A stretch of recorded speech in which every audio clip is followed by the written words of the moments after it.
আসসালামু আলাইকুম ওয়া রাহমাতুল্লাহ। 9 শ্রেণীর মানুষের জন্য জান্নাত। ইসলাম এমন একটি জীবন ব্যবস্থা যা মানুষকে দুনিয়া ও আখিরাতে সফলতা লাভের পথ দেখায়। জান্নাত, যা আল্লাহর পক্ষ থেকে বান্দাদের জন্য চূড়ান্ত পুরস্কার, তা অর্জনের জন্য কিছু নির্দিষ্ট গুণাবলী ও কর্ম প্রয়োজন। কোরআন ও হাদিসে এমন কিছু মানুষের কথা উল্লেখ করা হয়েছে যাদের জন্য জান্নাত অবধারিত। তাদের মধ্যে 9 শ্রেণীর মানুষের কথা এই ভিডিওতে উল্লেখ করা হলো। নম্বর 1, গরিব ও অসহায় রোগীদের সাহায্যকারীর জন্য জান্নাত। গরিব অসহায়দের চিকিৎসা করানো মহান কাজ, যা ইসলামে বিশেষভাবে প্রশংসিত। এটি মানবিকতার চূড়ান্ত উদাহরণ এবং আল্লাহর সন্তুষ্টি লাভের একটি মাধ্যম। রাসূলুল্লাহ সাল্লাল্লাহু আলাইহি ওয়াসাল্লাম বলেছেন, সর্বোত্তম সদকা হল ক্ষুধার্ত প্রাণকে তৃপ্ত করা। বাইহাকি, হাদিস নম্বর 7419। চিকিৎসা করানো ক্ষুধার্তের তৃপ্তির মতোই মানবিকতার উদাহরণ। রাসূলুল্লাহ সাল্লাল্লাহু আলাইহি ওয়াসাল্লাম বলেছেন, তোমাদের সদকার মাধ্যমে রোগীদের চিকিৎসা করাও। তাবরানী, হাদিস নম্বর 7604। সদকার মাধ্যমে আপনার নিজের রোগ থেকে মুক্তি পাওয়া সম্ভব। গরিবদের চিকিৎসা করানো এমন একটি সদকা যা আধ্যাত্মিক ও শারীরিক উভয় দিকেই সফলতা বয়ে আনে। রাসূলুল্লাহ সাল্লাল্লাহু আলাইহি ওয়াসাল্লাম বলেছেন, যে ব্যক্তি একজন মুসলিমের দুঃখ দূর করে, আল্লাহ কিয়ামতের দিন তার দুঃখ দূর করবেন। সহিহ মুসলিম, হাদিস নম্বর 2699। গরিব রোগীর চিকিৎসা করানো কিয়ামতের কঠিন সময়ে সাহায্য পাওয়ার মাধ্যম।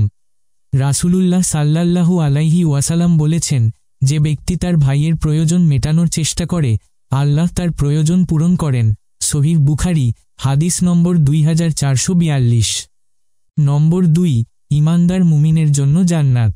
ঈমান হল আল্লাহর প্রতি পূর্ণ বিশ্বাস এবং তার নবী, রাসূল, আখিরাত, কিতাব, মালাইকা এবং তাকদীরের প্রতি বিশ্বাস।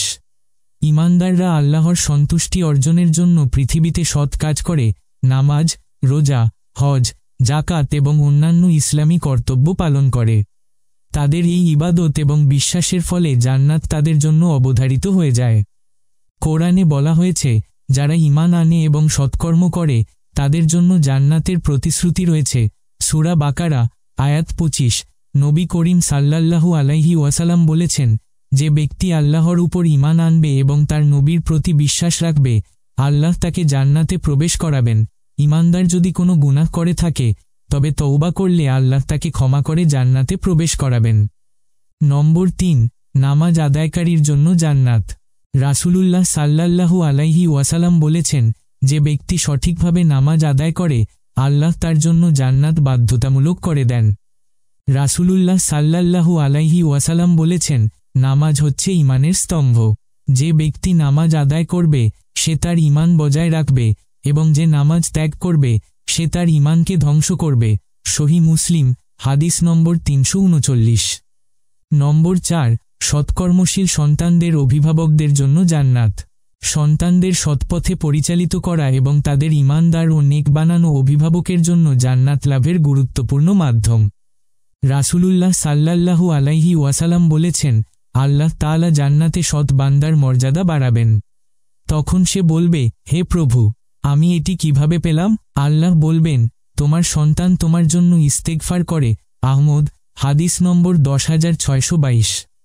অভিভাবকের করণীয়, সন্তানদের ছোটবেলা থেকেই ইসলামী শিক্ষা দেওয়া এবং তাদের চরিত্র গঠন করা। অভিভাবকদের নিজেদের জীবনেও সৎকর্মের আদর্শ প্রদর্শন করা, যাতে সন্তানরা তা অনুসরণ করতে পারে। সন্তানদের জন্য আল্লাহর নিকট সৎপথ প্রার্থনা করা। নম্বর 5, আল্লাহর পথে ধৈর্যশীল ব্যক্তির জন্য জান্নাত। ধৈর্য ইসলামী জীবনের গুরুত্বপূর্ণ একটি দিক, যা মানুষের ঈমানের অংশ। আল্লাহ তাআলা ও রাসূল সাল্লাল্লাহু আলাইহি ওয়াসাল্লাম ধৈর্যের ফজিলত এবং এর ফলাফল হিসেবে জান্নাতের প্রতিশ্রুতি দিয়েছেন। আল্লাহ তাআলা বলেন, তাদের ধৈর্যের প্রতিদান স্বরূপ তাদের জান্নাত ও রেশমি পোশাক প্রদান করা হবে। সূরা দাহর, আয়াত 12। আল্লাহ তাআলা আরও বলেন, নিশ্চয়ই ধৈর্যশীলদের তাদের প্রতিদান বিনা হিসেবেই দেওয়া হবে। সূরা জুমার, আয়াত 10। রাসূলুল্লাহ সাল্লাল্লাহু আলাইহি ওয়াসাল্লাম বলেছেন, জান্নাতে এমন একদল লোক প্রবেশ করবে, যাদের অন্তর হবে পাখির মতো নরম, অর্থাৎ ধৈর্যশীল ও আল্লাহর উপর পূর্ণ তাওয়াক্কুলকারী। সহিহ মুসলিম, হাদিস নম্বর 2840। নম্বর 6, সত্যবাদী এবং আমানতদার ব্যক্তির জন্য জান্নাত। সত্যবাদিতা ও আমানতদারিতা ইসলামের অন্যতম গুরুত্বপূর্ণ গুণ। কোরআন ও হাদিসে এমন গুণাবলীর অধিকারীদের জন্য জান্নাতের সুসংবাদ দেওয়া হয়েছে। আল্লাহ তাআলা বলেন, যারা তাদের আমানতসমূহ ও অঙ্গীকার রক্ষা করে এবং যারা তাদের নামাজে যত্নশীল, তারাই জান্নাতের উত্তরাধিকারী হবে। সূরা আল মুমিনুন আয়াত ৮-১১। রাসূলুল্লাহ সাল্লাল্লাহু আলাইহি ওয়াসাল্লাম বলেছেন, সত্য কথা বলার মাধ্যমে মানুষ পুণ্যের পথে আসে আর পুণ্য জান্নাতের দিকে নিয়ে যায়। সহিহ মুসলিম হাদিস নম্বর 2607। নম্বর ৭, দায়িত্বশীল শাসক ও নেতার জন্য জান্নাত। রাসূলুল্লাহ সাল্লাল্লাহু আলাইহি ওয়াসাল্লাম বলেছেন, ন্যায়প্রায়ণ শাসকরা কিয়ামতের দিনে আল্লাহর কাছে নূরের মিম্বরে থাকবেন। তারা তাদের দায়িত্বে, পরিবারে এবং শাসনে ন্যায় প্রতিষ্ঠা করেন। সহিহ মুসলিম হাদিস নম্বর 1827। রাসূলুল্লাহ সাল্লাল্লাহু আলাইহি ওয়াসাল্লাম বলেছেন, তোমরা সবাই দায়িত্বশীল এবং তোমাদের প্রত্যেককে তার দায়িত্ব সম্পর্কে জবাব দিতে হবে। সহিহ বুখারী হাদিস নম্বর 893। মনে রাখবেন, আপনি আপনার পরিবারের দায়িত্বশীল।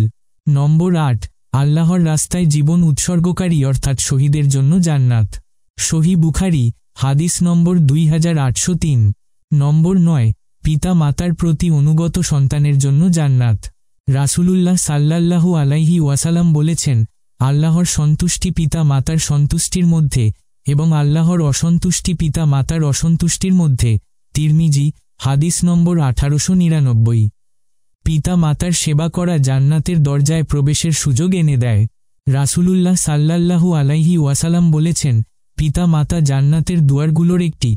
মুসনাদে আহমদ হাদিস নম্বর 7463। এই ৯ শ্রেণীর মানুষ জান্নাত লাভের জন্য বিশেষ যোগ্য। তবে জান্নাত একমাত্র আল্লাহর রহমতের মাধ্যমে পাওয়া সম্ভব। তাই সৎকর্ম করা, আল্লাহর নির্দেশ মেনে চলা এবং পাশাপাশি আল্লাহর রহমত প্রার্থনা করা উচিত।